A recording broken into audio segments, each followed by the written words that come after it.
Muy buenas a todas, a todos. Bienvenidos a un podcast más de la Universidad Bíblica Latinoamericana.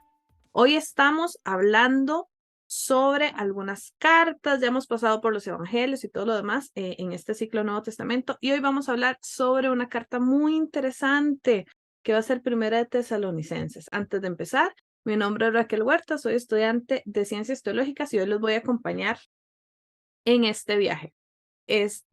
Les recomiendo, antes de presentarles al invitado al día de hoy, les recomiendo, si se puede, que tengan una Biblia a mano y una libreta para que puedan apuntar con un lápiz, un lapicero, porque les aseguro que les va a gustar mucho. Bueno, ahí estamos viendo a nuestro invitado. Nuestro invitado es Daniel Glor. Esta es la segunda vez que grabamos con él y ha sido una cosa bellísima, ¿verdad? Poder compartir con él y todo lo que hemos aprendido. El podcast anterior fue sobre las bienaventuranzas y hoy vamos a hablar sobre Primera de Tesalonicenses. Bueno, les cuento un poquitito de Daniel Glor. Él es profesor en teología y enseña en Malasia en el Seminario Teológico de Sabat. También él fue profesor de primaria durante mucho tiempo y fue profesor en la Universidad Bíblica Latinoamericana y en este momento que estamos grabando, está presente en la Universidad Bíblica dando unos cursos libres. Bueno, profesor Daniel, ¿cómo se encuentra el día de hoy? Buenas tardes y muchas gracias. Sí, estoy muy bien, estoy feliz de poder grabar otra vez otro podcast y muchas gracias a Raquel por su tiempo y su esfuerzo. No, más bien muchas gracias por compartir con nosotros lo mucho que usted sabe. Los que llevaron el curso del Sermón del Monte, el curso libre, aprendimos muchísimo. Fue como ese emoticón donde la cabeza nos explotó, ¿verdad? De conocimiento y lo disfrutamos mucho.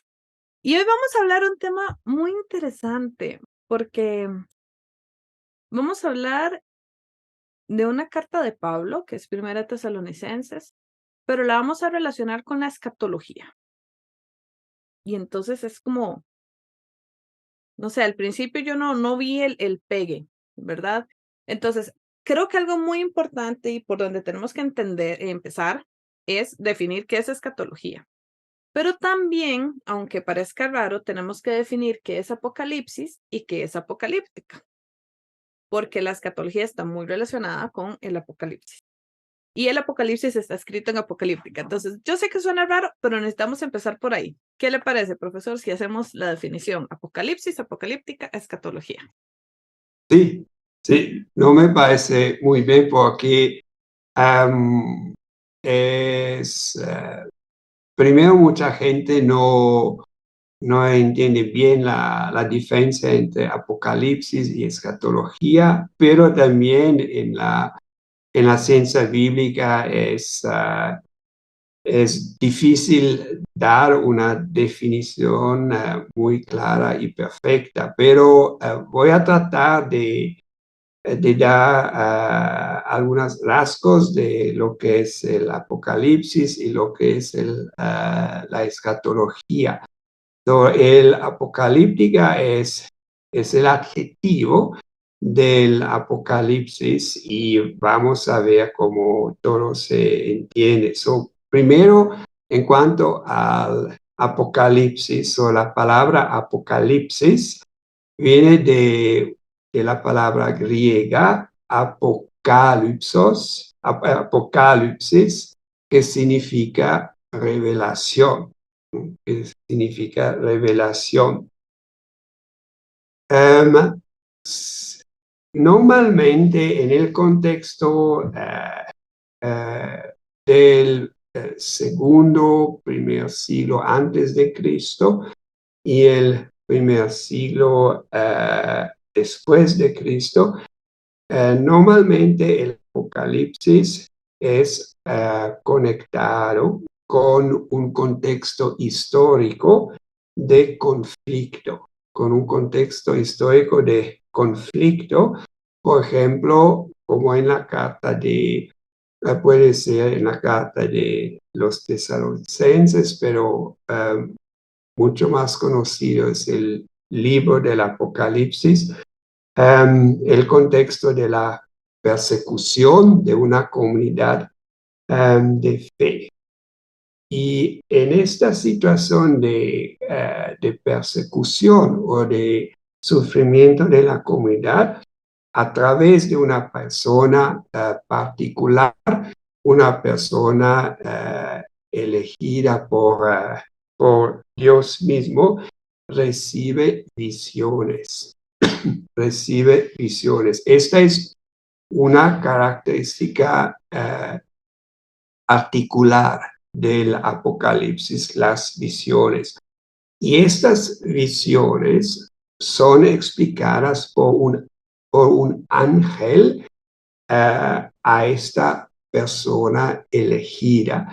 Estas son dos características muy particulares que son distintas de la escatología, es decir, la visión y un ángel que va a interpretar esta visión o estas visiones.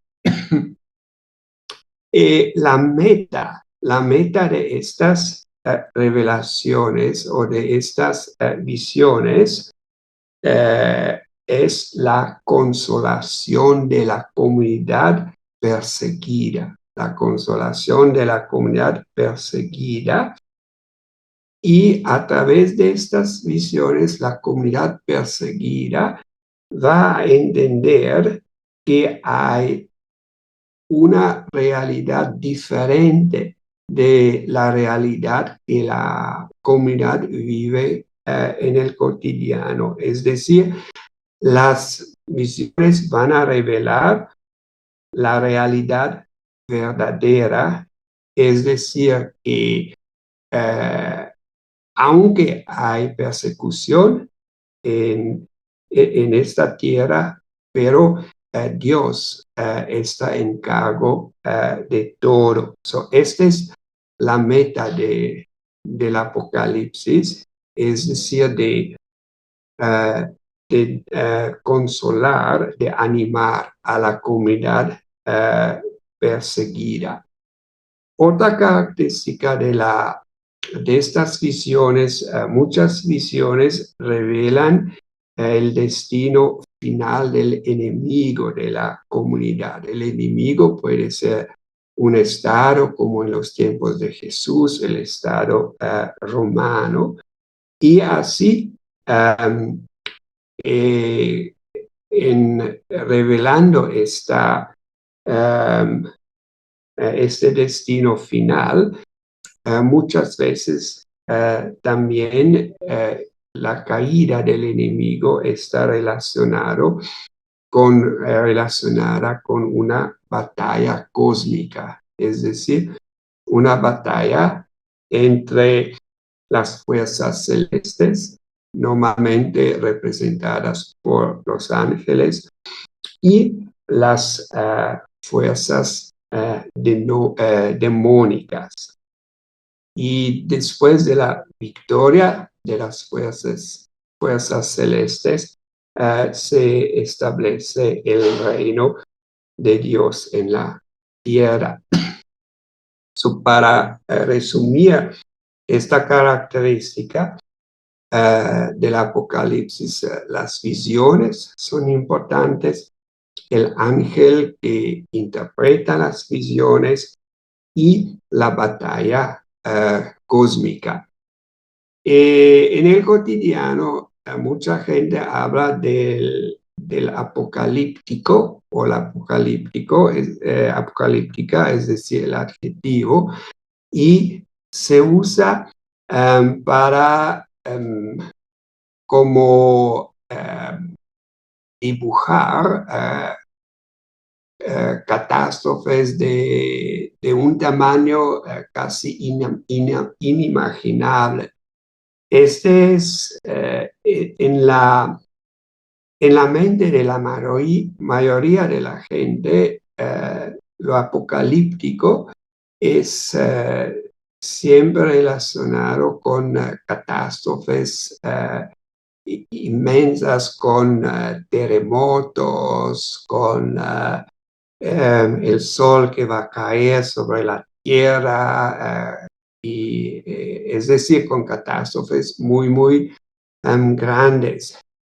Pero este es un desarrollo de la palabra apocalipsis, el interés, el primer interés en la Biblia cuando hay el género del apocalipsis. No es, el interés no es de dibujar una catástrofe, pero la idea es que la comunidad perseguida puede entender que, que todo está en las manos de Dios y que la explicación del fin del mundo tiene que ayudar a la comunidad perseguida para continuar en su lucha cotidiana y en su perseverancia y esperanza en la persecución. En cuanto a la palabra escatología consta de dos palabras griegas, eschaton, que significa último, y logos, que significa en este contexto asunto, tema o cuestión. Así la palabra escatología significa el asunto en cuanto al último. El asunto en cuanto al último, es decir, la última realidad o las últimas cosas. La introducción de las últimas cosas es exclusivamente un asunto de Dios. La cuestión fundamental de la escatología no es llegaremos a conseguir un mundo perfecto, sino nos salvaremos de la destrucción y entraremos en el nuevo mundo. Esta es la cuestión fundamental. Vamos a ver en la primera carta a los tesalonicenses, las últimas cosas constan normalmente de cuatro cosas. Primero, la venida de Cristo. Segundo, la resurrección de los muertos en Cristo. Tercero, el juicio final. Y cuarto, la consumación de todo o el fin del mundo. En la escatología, la primera realidad de las últimas cosas es la venida de Cristo. Y la última realidad, es decir, la meta de toda esperanza cristiana es estar con Cristo. La primera realidad de las últimas cosas es la venida de Cristo. Y la última realidad de las últimas cosas es la meta de estar con Cristo. Para Pablo, la escatología no es únicamente un discurso sobre el fin del mundo, pero principalmente un discurso sobre el presente en el horizonte de la consumación esperada. Este es muy importante para Pablo, pero también para los evangelistas. Ellos no intentan de darnos informaciones objetivas sobre un futuro lejano, pero la meta principal es una meta pastoral y parenética, es decir, pastoral para animar a la comunidad y parenética para exhortar a la comunidad. Profesor, ocupo hacerle dos preguntas. ¿Sí? Bueno, la primera va a ser un poco como recapitulando un poquitito lo del apocalipsis, apocalíptica y escatología, porque cuando usted hablaba de esto, entonces yo pude ver una clara diferencia entre el libro del Apocalipsis y la escatología, que supongo que eso es lo que queremos, lo que se está intentando hacer ahorita. Porque normalmente a mí y supongo que muchas personas más en las iglesias nos han enseñado que el libro del Apocalipsis es escatológico, o sea, nos está contando lo que va a pasar en el fin del mundo. Entonces yo me acuerdo aquellas películas donde nos decían que los que nos quedemos aquí vamos a sufrir tormentos y bueno, no sé, yo creo que eso también lo vamos a hablar mucho más cuando hagamos un podcast sobre el Apocalipsis. Pero lo que usted nos está dejando claro aquí es que en realidad la escatología va aparte. O sea, que Pablo ahorita no está hablando del apocalipsis o de la apocalíptica, sino de la fe que tienen los cristianos de lo que va a suceder. Es así, solo para ver si entendí bien. Sí, lo importante es para los dos, el apocalipsis y la escatología, es decir, estas imágenes del fin del mundo o que sucede al fin del mundo, para los dos, lo importante no es dar una descripción objetiva, son metáforas para ayudar a las comunidades perseguidas. Pero en cuanto al Apocalipsis, siempre hay visiones y un ángel que va a interpretar. Pero en cuanto a la escatología, lo que vamos a ver en la carta a los tesalonicenses, Pablo no recibió ninguna visión y no hay ningún ángel y no hay una batalla cósmica como en el Apocalipsis, en el libro del Apocalipsis. Ok, sí, eso nos queda muchísimo más claro. Y la segunda es que usted acaba de utilizar la palabra exhortar. Y es muy interesante porque en algunas iglesias, por no decir que casi todas, cuando alguien dice lo voy a exhortar o los estoy exhortando, lo usan como sinónimo de regaño. Pero yo creo que usted aquí la palabra la está utilizando con el sentido, no voy a decir que es el sentido real, sino el sentido de la Biblia. En la Biblia cuando se dice exhortar, no es que está regañando, sino todo lo contrario, está animando. Es así. Sí, A mí siempre me gusta aclarar esa palabra porque si la escuchamos en las iglesias casi siempre están pensando en regaño y no es eso. Exhortar es completamente otra cosa. Entonces tal vez usted nos pueda aclarar un poquitito o tal vez repetir lo que nos acaba de decir de exhortar y explicar bien qué quiere decir con exhortar para que todas las personas, especialmente los que fuimos creados con este otro significado, podamos entender bien el concepto. sí, la palabra técnica que se usa en la teología, solamente que ustedes lo saben, es parénesis. Parénesis significa exhortación, pero cuando leemos las cartas de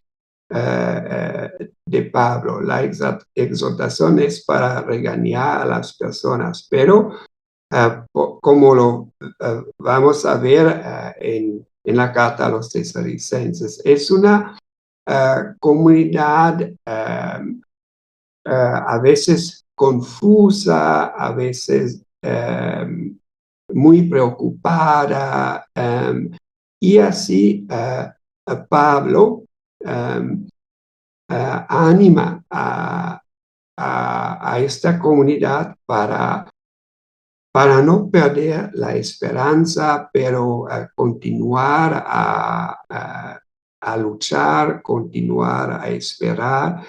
Entonces, no es para regañar. Pablo no va a decir, ustedes son tan tontos y tontas y no es y ustedes hacen no hacen esto. No, es para animar, para que la comunidad de Tesalónica continúe su camino con Cristo. Entonces, algo muy positivo um, para, para Pablo hacia los tesalonicenses. Ok, vamos a los que tengan y puedan, los y las que tengan y puedan abrir nuestras Biblias en Primera Tesalonicenses 4, y cuando el profesor nos indique, vamos a empezar a ir viendo, ¿verdad? A partir del versículo 13. Entonces, profesor, creo que todavía nos falta una pequeña explicación de la escatología o terminar la parte de la escatología, y cuando usted guste, ya pasamos a Primera Tesalonicenses 13. Nosotras aquí, el profesor y yo, no lo vamos a leer, por eso les estamos solicitando que ustedes lo tengan ahí si se puede. Si no, igual con el contexto que vamos diciendo, lo vamos a ver. Entonces, profesor. Sí, ahora voy el primer texto que escogí es la primera carta a los tesalonicenses, el capítulo 4, los versículos 13 a 18. Versículo 13 a 18. Yo escogí la siguiente estructura. Primero voy a dar una introducción de este texto que se encuentra en el versículo 13 y después voy a explicar el texto a partir del versículo 14. Para no perder el hilo del pensamiento de Pablo, voy a explicar de una vez 1 Tesalonicenses, capítulo 4, versículos 13 a 18.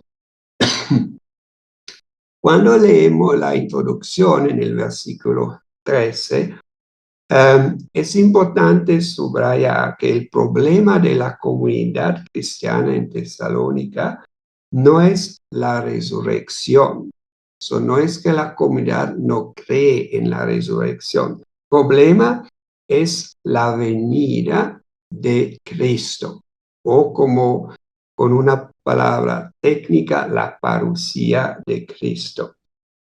Es decir, los y las tesalonicenses no estaban preocupados por la participación de los muertos en la resurrección, sino por la participación de los muertos en la venida de Cristo. Los y las tesalonicenses estaban preocupadas que los muertos en Cristo estarán en desventaja en el tiempo de la venida de Cristo. Por eso, en el capítulo 4, versículo 13 a 18, Pablo primero les explica la relación entre la resurrección de los muertos en Cristo y la venida de Cristo. Y segundo, trata de animar o consolar a los y las tesalonicenses para que no sean tristes y sin esperanza. Este es el primer punto del versículo 13. ¿Cómo a partir del versículo 14 vamos a ver cómo Pablo trata de consolar a estos y estas tesalonicenses que están en un estado de tristeza? En el versículo 14 consta de la razón por qué los y las tesalonicenses no tienen que ser tristes. Primero, Pablo enfatiza la creencia en la muerte y resurrección de Jesús. La muerte y resurrección de Jesús es base fundamental de la fe cristiana. La muerte y la resurrección de Jesús es base para Pablo para creer en la resurrección de los muertos. Por eso, y esto es el segundo punto, la creencia en la muerte y resurrección de Jesús debe llevar a los tesalonicenses a la creencia en que Dios va a traer los muertos en Cristo a Cristo mismo. Es decir, la creencia en que Dios va a conducir los muertos en Cristo para juntarse con Cristo. En los versículos 15 a 17, Pablo aclara más el cómo de este juntamiento de los muertos en Cristo con Cristo mismo, y también la relación entre estos muertos en Cristo y los vivos en Cristo. El primer paso de la explicación paulina se encuentra en el versículo 15. En el versículo 15, Pablo transmite una palabra del Señor, es decir, de Cristo mismo.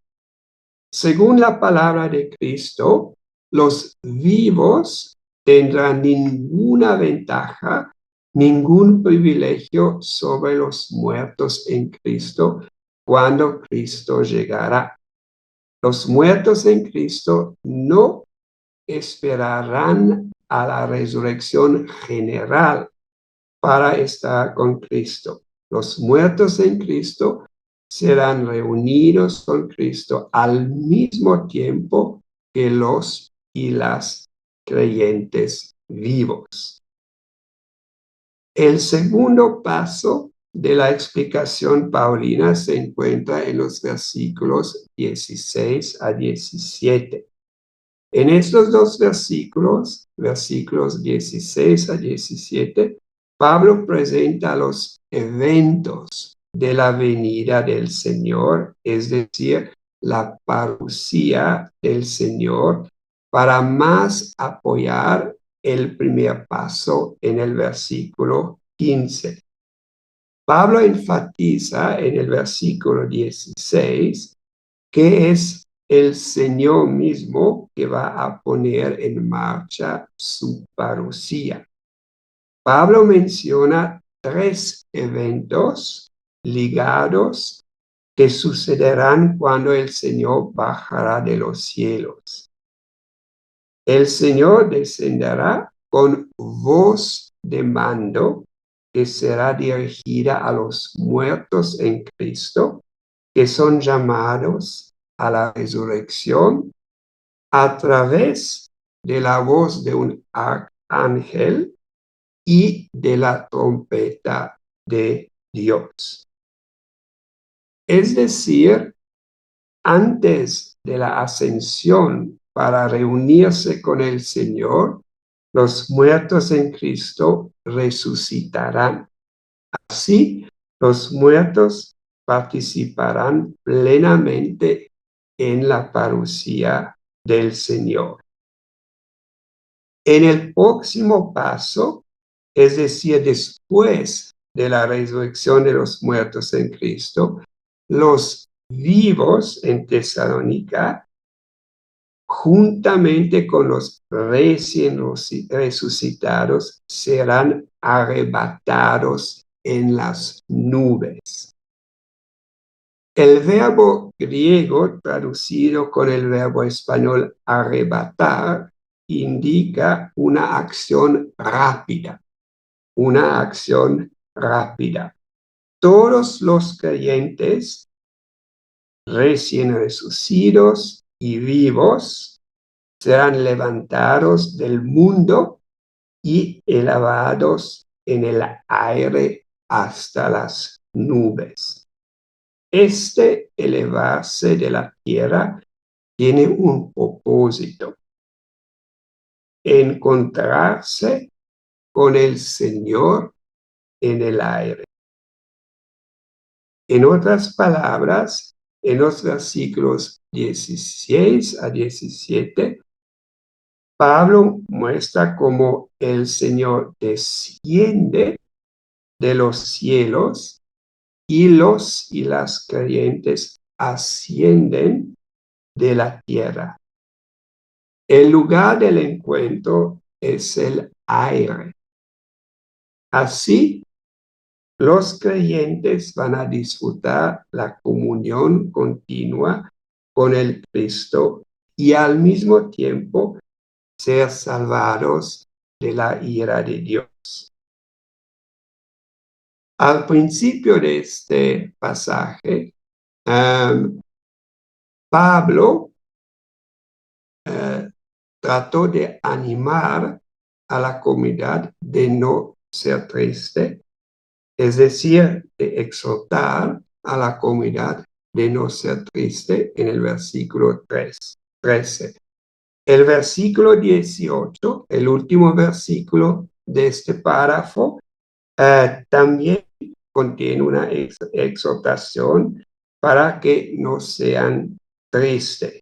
Es decir, en el versículo 18, Pablo exhorta a los y las tesalonicenses para consolarse mutuamente con las palabras de enseñanza que se acaban de escuchar. Ningún cristiano y ninguna cristiana tiene motivo para entristecerse como las personas que no tienen esperanza. Y por último, la conclusión.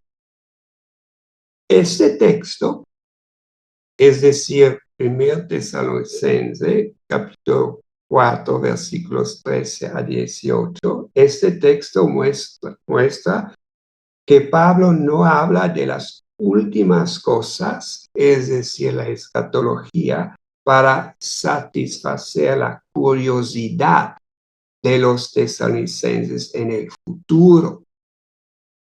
Pablo tampoco habla de las últimas cosas, es decir, de la escatología, para distraer a los y las tesalonicenses de sus responsabilidades en la tierra. De ninguna manera Pablo desvaloriza el tiempo presente. Este es a menudo lo que la gente piensa con el apocalíptico, es decir, toda la vista hacia el cielo. No, la escatología es toda la vista hasta la tierra. De hecho, las últimas cosas, la escatología, están al servicio del presente. Es decir, Pablo únicamente menciona la venida del Señor y la resurrección de los muertos para consolar a los y las tesalonicenses que se entristecen por la muerte de algunos creyentes.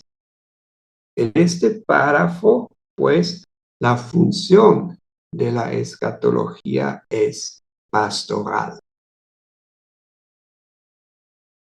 Ok, yo lo que estoy notando, bueno, ya lo había notado, pero ahorita mi mente lo puede ver todavía más claro, es cómo durante tanto tiempo hemos, en Costa Rica decimos revolver, mezclado, esa es una palabra más común, hemos mezclado mucho este pasaje con los acontecimientos o acontecimientos no, con las metáforas del Apocalipsis y hemos creado, De la escatología. sí, y hemos creado una cosa que por lo menos a mí me da miedo. A mí desde pequeña, a mí me mostraron las películas y esta Ah, interpretación literal del Apocalipsis y es esta otra parte que es de tesalonicenses, ¿verdad? Y a mí me da miedo. De hecho, lo conté en un podcast. A mí me da miedo acostarme a dormir porque yo decía, me da miedo levantarme y que ya no esté nadie aquí. Y claro, ¿qué fue lo que se hizo? Se mezclaron cosas que tal vez no se tenían que mezclar, se mezclaron, no solo las imágenes, o sea, no se ha interpretado correctamente los pasajes para entender que hay metáforas, que hay otras formas o sea, que se escribió de una forma, en un género literario. No quiero hablar mucho del Apocalipsis porque de verdad vamos a hacer un podcast al respecto, pero escuchándolo, o sea, mi mente está logrando todavía separar más las dos cosas y eso me parece maravilloso y me da mucha paz también. Espero que a las personas que nos estén viendo les esté pasando lo mismo, ¿verdad? Es que son dos cosas diferentes. Pero bueno, entonces, los tesalonicenses, me llama la atención esta aclaración que usted dice porque tienen esta curiosidad que en realidad creo que todos la seguimos teniendo de otras formas, ¿verdad? De saber qué va a pasar después. Nosotros siempre tenemos esta curiosidad de querer saber qué va a pasar. De hecho, cuando yo llevé el curso de escatología en la universidad, yo le decía a mi profesora, yo es que al final, yo no sé qué va a pasar. Cuando pase me voy a dar cuenta. Entonces, por lo menos yo, ya, esta es una opinión muy propia. A mí lo que pase allá, o sea, prefiero ni siquiera pensarlo mucho porque no sé, al final son especulaciones. Pero me parece que Pablo, desde su contexto y con las creencias del pueblo, que es lo que me parece todavía más interesante, porque había un conflicto también de si los muertos resucitan, si no resucitan, ¿verdad? Entonces Pablo muy claramente, o sea, así como usted no lo acaba de estructurar, explica que sí van a resucitar. Y no es que antes, perdón, no es que van a tener mayor favor o no, o sea, resucitan y luego todos juntos nos vamos, ¿verdad? Entonces, me parece, de verdad, siento que está más claro, espero que las personas también, y que no sea yo la que la esté enredando más. Esto pasó en Tesalonicenses, en la carta de Primera Tesalonicenses 4, pero luego hay otro pedacito en el capítulo 5, y esto es un pasaje un poquito más largo. ¿Verdad? Entonces, pasemos a ese capítulo 5 y nos vamos a enfocar del capítulo 1 al 11. Y creo que la estructura con la que usted nos lo va a explicar es exactamente la misma, ¿verdad? Hay una introducción, nos va a explicar el texto y luego hay una conclusión en ese mismo capítulo. Entonces, pasemos de página y nos vamos al capítulo 5 de Primera Tesalonicenses. Sí, gracias. Es importante de leer el capítulo 4, versículo 13, junto con el capítulo 5, versículo 1 a 11, porque el capítulo 4, versículo 13, hasta el capítulo 5, versículo 11 es una unidad. La segunda cosa importante, como le dije en el primer texto, la escatología se usa de una manera pastoral. Ahora, en el segundo texto, la escatología se usa de una manera paranética, es decir, para ayudar a los tesalonicenses de estructurar su vida en este mundo. Son los versículos 1 a 3 en el capítulo 5, versículos 1 a 3, es la introducción. En el capítulo 5, versículo 1 a 11, la parucía todavía es el tema, pero el enfoque cambia. El enfoque cambia. En este texto, Pablo enfoca en la parénesis, es decir, en la exhortación. Los y las tesalonicenses ya tienen la información necesaria en cuanto a la parucía del Señor. Esta información fue explicada en el texto previo, el capítulo 4, versículos 13 a 18. Pablo dice que él no necesita repetir las instrucciones previas porque ellos ya tienen lo que es necesario saber. Pablo solamente repite una cosa que no está en el texto previo, es decir, que la parucía del Señor o el día del Señor vendrá como un ladrón en la noche. La venida del Señor, es decir, el día del Señor es un evento imprevisto e ineluctable. Por eso es sumamente importante que los y las tesalonicenses sean preparadas para la parucía del Señor y no sean engañadas por los y las que piensan que viven en paz y seguridad. En este nuevo párrafo, Pablo quiere exhortar a los y las tesalonicenses para que sean siempre vigilantes y sobrios.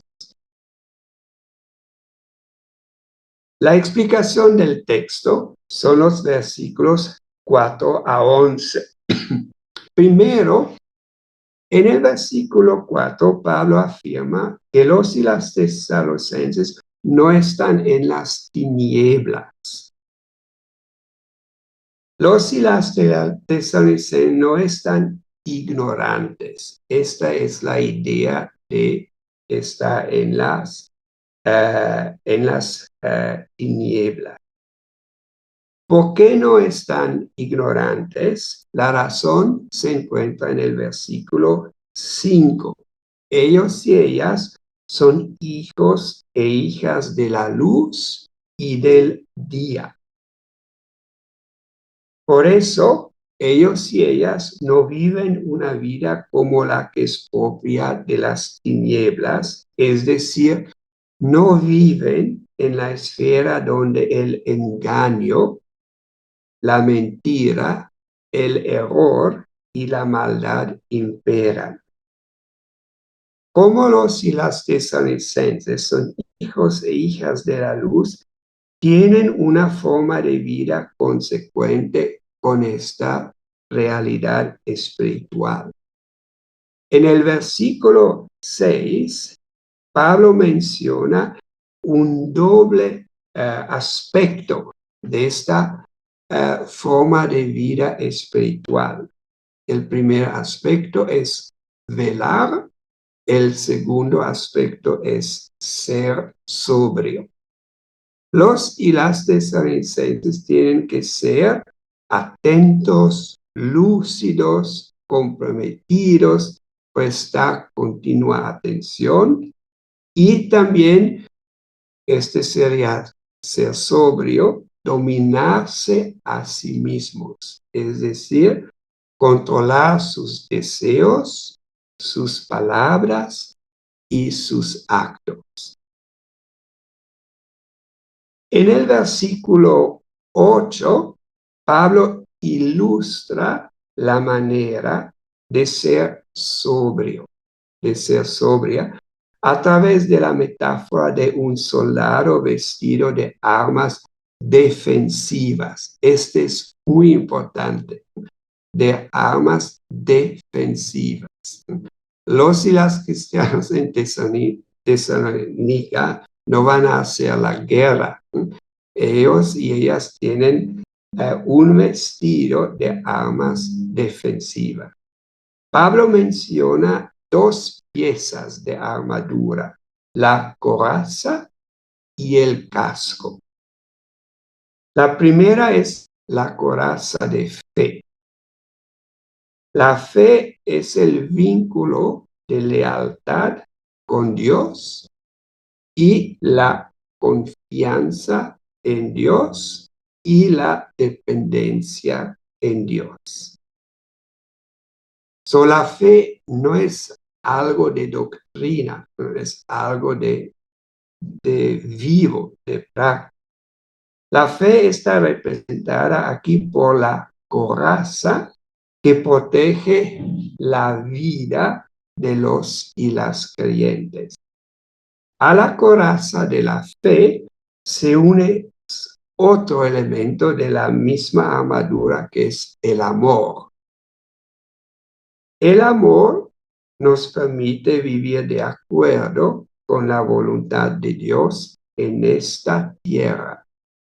La fe y el amor van unidos en esta coraza porque no es posible vivir la fe sin amor, ni el amor sin fe.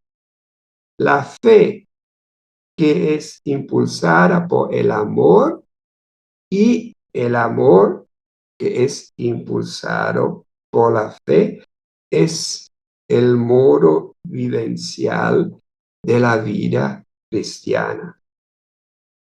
La segunda pieza de la armadura es la que protege la cabeza, el casco, que aquí se identifica con la esperanza de salvación.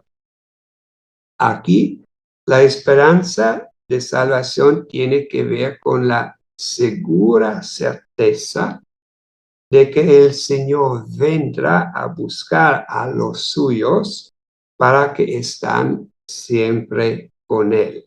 Esta es la esperanza de salvación.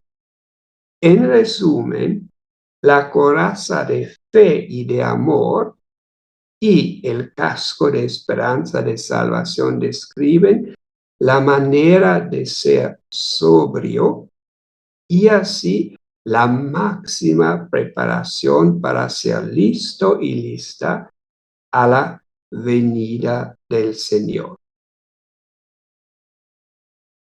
Profesor, perdón, aquí nada más para hacer una aclaración, me llama la atención la palabra sobrio, porque a veces una persona sobria es la persona que no ha consumido alcohol, o sea, que no está borracho, está sobrio. Pero también, mientras usted explicaba esto, yo decía, bueno, es que a veces a uno le dicen, no, pero vístase de forma sobria, o sea, que no llame tampoco tanto la atención. Entonces, hay muchos diferentes, como explicaciones al ser sobrio. Me parece que Pablo aquí está hablando de ser sobrio de esto, de más bien estar preparado y estar atento. ¿Es así? Exacto, porque, bueno, es claro que la palabra, es que el adjetivo sobrio viene de ser borrachero y una, este tipo de persona, es decir, es ya un poco más difícil o casi imposible de controlar los pasos y de controlar la palabra y el pensamiento, ¿no? Sí, correcto, Sí, está, está sí, ebrio. sí. Y los y las tesalonicenses entienden muy bien esta metáfora de una manera. Sí, hay un sentido literal, como usted lo mencionó, y Pablo, claro, toma esta experiencia de ellos y ellas y transforma en el sentido espiritual. Pero sí, esto es de ser atento. Una persona borrachada ya no es tan atenta o casi no es atenta. Y este es muy importante de estar claro en la cabeza. Profesor, y nada más, ahora que usted dijo esto, inmediatamente pensé en que también muchas personas utilizan esto como un discurso para hablar en contra del alcohol, ¿verdad? Y aunque yo no estoy diciendo que sea bueno, que sea malo, lo que sí voy a decir es que él en ningún momento está hablando de que es malo tomar alcohol o no tomarlo, o sea, simplemente lo quiero aclarar para que luego porque yo conozco muchas iglesias donde sucede esto, ¿verdad? Dice que Pablo dice que hay que estar sobrio. No está hablando de emborracharse, de estar ebrio, de tomar o que tomar alcohol, o sea, no está diciendo eso. Y vuelvo a aclarar, yo tampoco estoy diciendo que sea bueno o malo, solo estoy aclarando la realidad del pasaje, ¿verdad? Sí, por eso en el versículo 8, Pablo escribe que Pablo ilustra la manera de ser sobrio, ¿no?, a través de la metáfora de un soldado vestido de armas defensivas. Ese es el problema. A veces escuchamos una palabra como sobrio y la tomamos afuera del contexto y hacemos cualquier cosa. Por eso es muy importante. Pablo menciona la palabra sobrio, pero la conecta a un soldado vestido de armas defensivas. No hay nada que ver con podemos beber imperial o no imperial, o beber vino o no vino. No hay nada que ver. Nada más para aclarar aquí a las personas que nos escuchan fuera de Costa Rica, Imperial es una cerveza producida en Costa Rica y muy famosa, entonces por eso el profesor está hablando de, de esa marca. Bueno, profesor, ok, quedamos en que en el versículo 8 Pablo nos da esta descripción de estas dos partes de la armadura para describir lo que es ser una persona sobria, ¿verdad? En realidad está Sí, buscando dar esperanza. sí. Y ahora los versículos 9 y 10, en estos dos versículos Pablo ofrece la razón o el motivo para el comportamiento descrito en el versículo 6 y 8, es decir, velar y ser sobrio. La razón para ser vigilante y ser sobrio es para ser liberados y liberadas de la ira de Dios, es decir, del juicio de Dios sobre el mundo. La base de esta esperanza de salvación, por eso el casco de esperanza de salvación, la base de esta esperanza de salvación es cristológica. Cristológica, es decir, la muerte de Jesús a favor de y en lugar de nosotros y nosotras. El propósito de la muerte de Jesús, es decir, de nuestra salvación, por eso la esperanza de salvación, es para vivir juntamente con el Señor.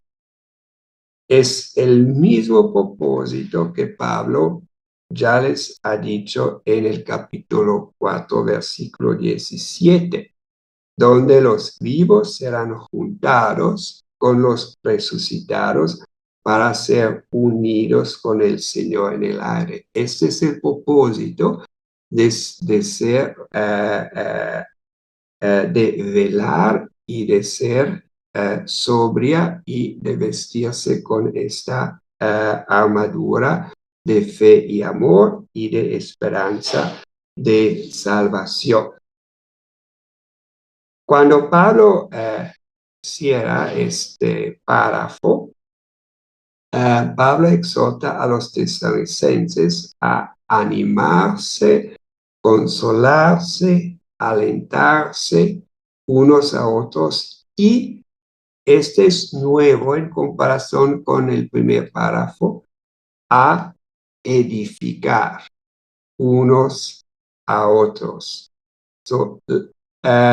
Esta exhortación de edificar unos a otros clarifica y amplifica más el sentido de animarse, consolarse, alentarse. En resumen, el último versículo, el versículo de la exhortación de la parénesis, en el versículo 11, en este versículo 11, Pablo subraya la responsabilidad mutua de la comunidad cristiana para ayudar unos a otros y hacer capaces de vivir según la enseñanza transmitida por Pablo.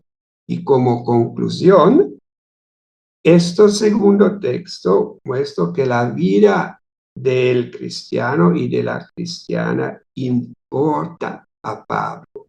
Es decir, la vida del cristiano y de la cristiana en esta tierra importa a Pablo. Para Pablo, la parucía del Señor, es decir, la venida del Señor, es el medio para exhortar a la comunidad cristiana a ser vigilante y sobria en la vida cotidiana. Esta vigilancia y sobriedad se alimenta por la fe y el amor y la esperanza de salvación. Para ser continuamente vigilante y sobria, la comunidad cristiana tiene que animarse y edificarse mutuamente. Bueno, acá tengo un montón de preguntas, pero como siempre lo que no tengo es tiempo. Entonces, espero que ustedes también tengan tantas preguntas como yo y nos las puedan dejar ahí en en el cuadrito de comentarios. Nosotros somos muy felices de leerlos y darles respuesta en algún momento. De hecho, tenemos lista de todo. Creo que vamos a tener que pasar a la conclusión. Y usted me contaba que es que estos dos textos, tanto el destino de los muertos, ¿verdad? Que fue lo que vimos en el capítulo 4, como la vigilancia y la sobriedad en el capítulo 5, tiene una relevancia muy importante. ¿Qué le parece si hablamos de eso y con eso concluimos? Sí. Bueno, hoy día hay en el mercado de las religiones hay muchas ideas en cuanto a lo que sucede con los muertos y dónde van y etcétera. Lo que podemos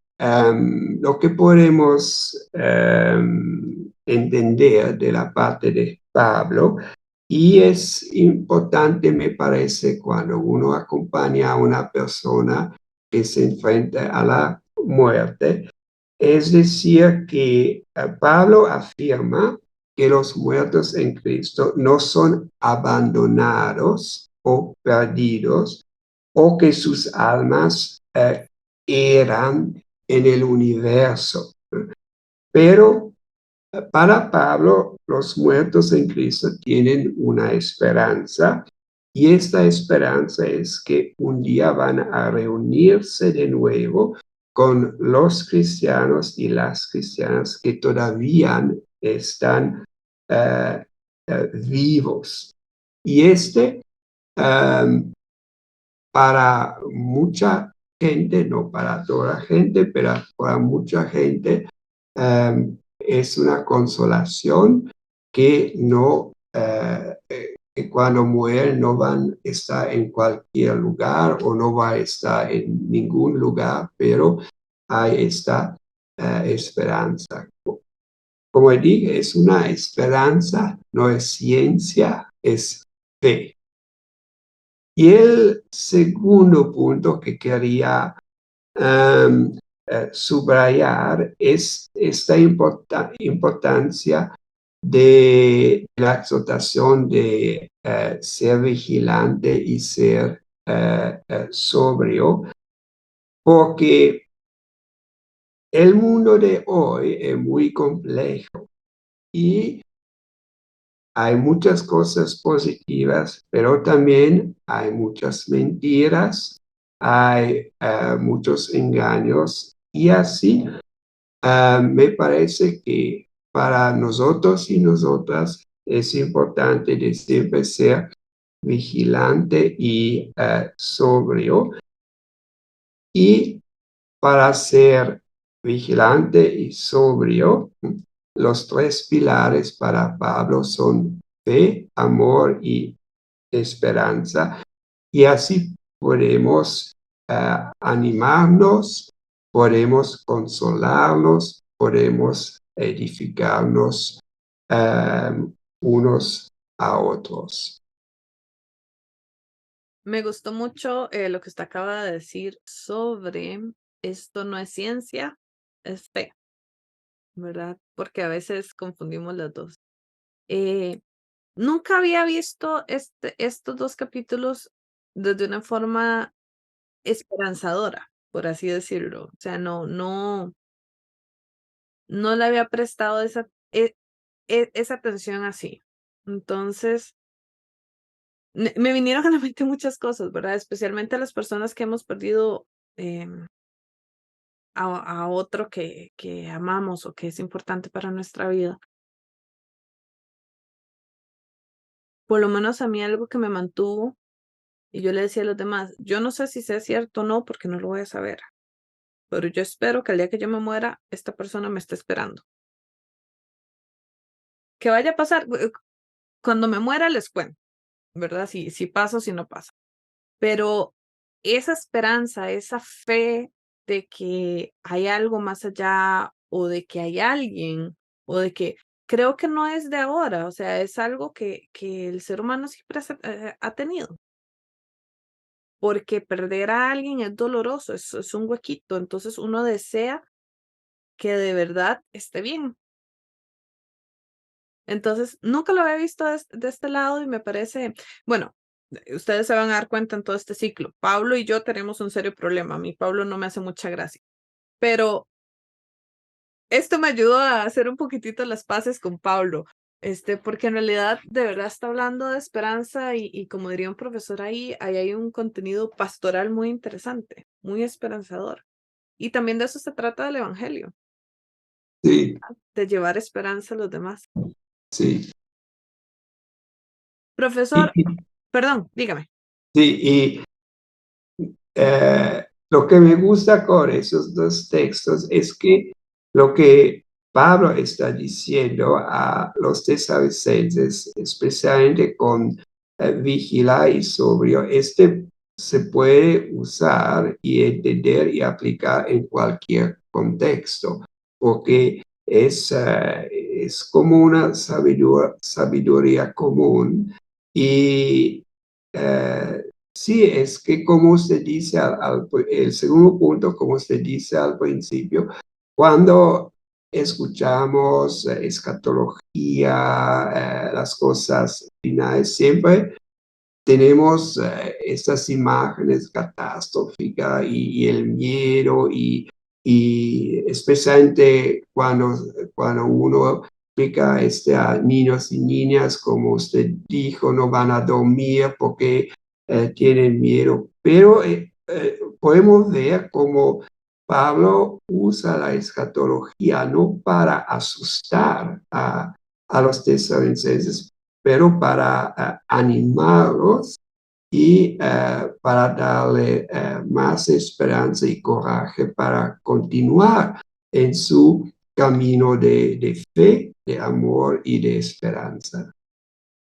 Bueno, profesor, como siempre fue un placer conversar con usted. Disfruté mucho aprender y bueno, ha sido maravilloso las diferentes visiones que usted nos presenta, los diferentes pasajes. Los que ya escucharon el de las bienaventuranzas o ya lo vieron, saben de qué estoy hablando. Si no, vayan a verlo porque es otra cosa. Muchas gracias a los que se quedaron y a las que se quedaron hasta aquí. Sé que nos pasamos un poquitito de tiempo, pero valió la pena. Entonces, profesor, un momentito para que se despida de las personas que nos están viendo y escuchando. ¿Sí? Bueno, muchas gracias por el tiempo que ustedes tomaron para escuchar esta presentación y espero que esta presentación va a ayudarles un poco más sí, para su vida propia, para animarse a sí mismo, pero también para animar a otras personas que tienen dudas, que tienen miedo y incertidumbre. Muchas gracias por el tiempo y la paciencia de estar con nosotros hoy día. Muchas gracias y que Dios les bendiga. Bueno, aprovecho un momentito para agradecerle a Karen Mamani, a Jessica Mora, a Heriberto y a la universidad por siempre regalarnos tiempo y espacio para poder crear estos podcasts que hacemos con mucho, mucho, mucho, mucho, mucho, mucho cariño para todos y todas ustedes. Espero que hayan disfrutado mucho de este podcast. Si tienen preguntas, dudas, comentarios, nos lo pueden dejar en la cajita de comentarios y nos vemos en una próxima. Muchas gracias.